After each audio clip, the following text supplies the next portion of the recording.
Alors nous voici mi-mai et donc on va aller faire un petit tour au jardin parce qu'il y a pas mal de choses que j'ai mis en place. Donc voilà, et bien écoutez, on va commencer. Donc on va commencer déjà dans la serre avant que je la ferme à moitié parce que on a beaucoup de vent.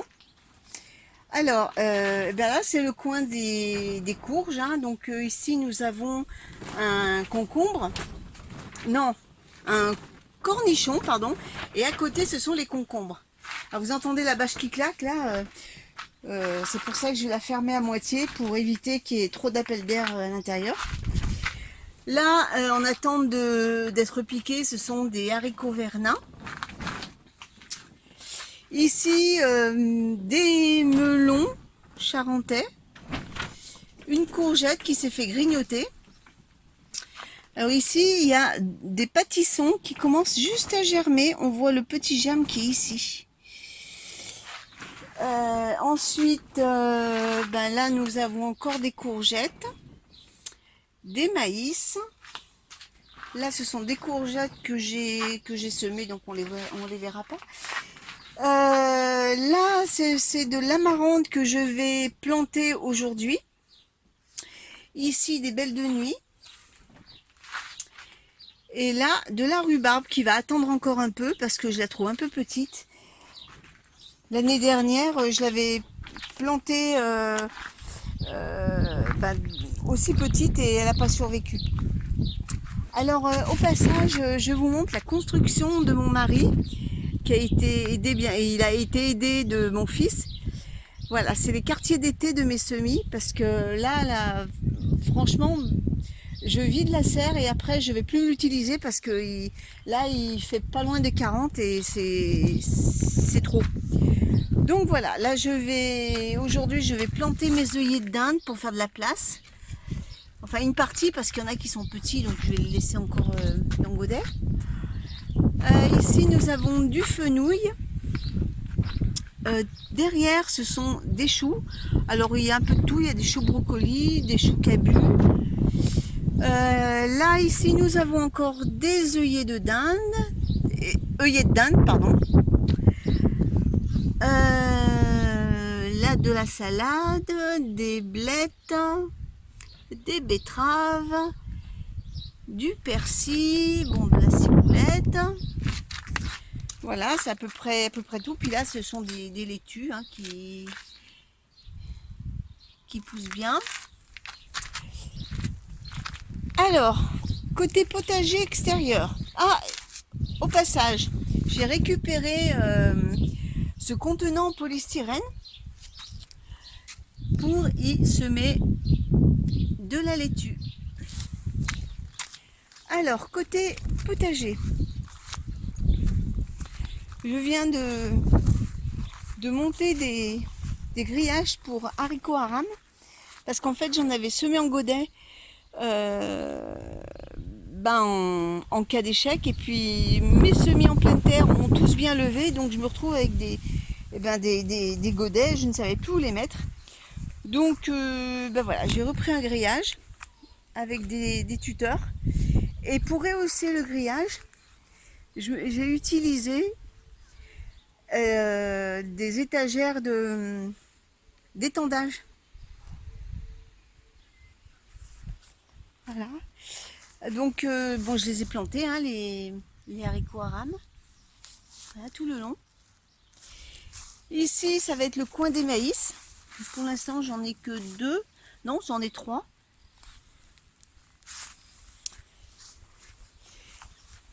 Mes tomates, je les ai toutes plantées. Ça y est, elles sont petites, mais bon. Voilà, mes petites tomates. Là, mes pommes de terre. J'ai encore mon coin des fèves qui se trouve là. Là, on voit encore rien, mais j'ai semé de la carotte. Et ici, des haricots vernins. Et j'en ai également semé dans la serre.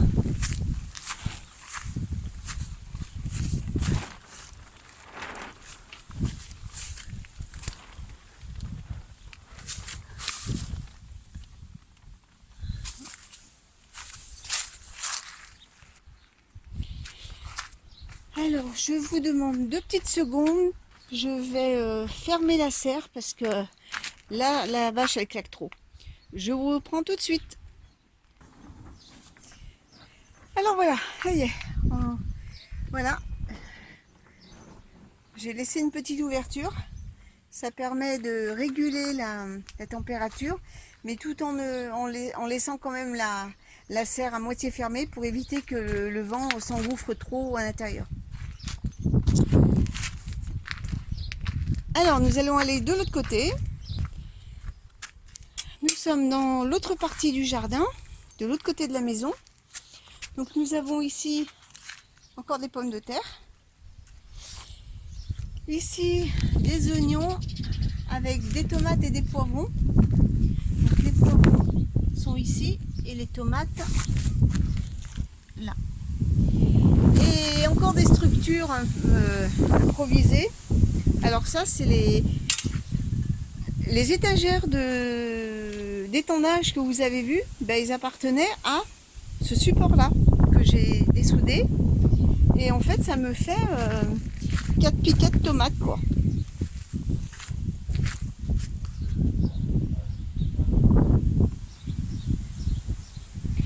Ensuite, j'ai mis des tomates cerises. Ici, il y en a même une qui commence à fleurir.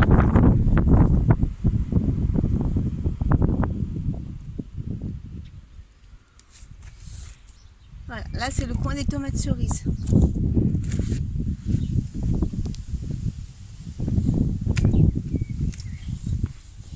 Et puis il faut que je vous montre quelque chose qui n'a rien à voir avec le potager, mais ça vaut, le coup d'œil en vaut la peine. J'ai des orchidées sauvages qui se sont installées dans mon sous-bois. Alors je vais vous les montrer. J'en ai à différents endroits. Alors ce sont des orphis, un nom comme ça.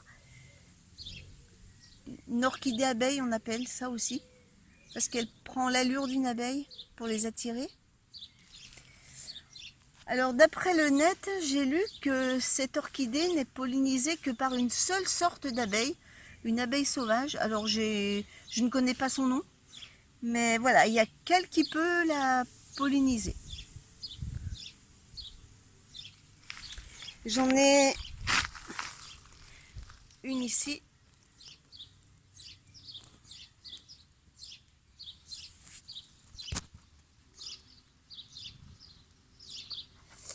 Alors là, ben, j'ai des fraises.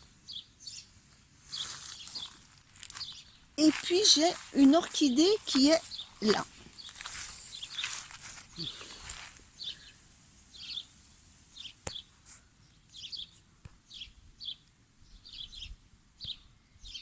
Voilà. Écoutez, on va faire un petit tour dans le sous-bois et puis sur ces images, je vais vous laisser parce que j'ai des plantations à faire. Et bien je vous dis à très bientôt.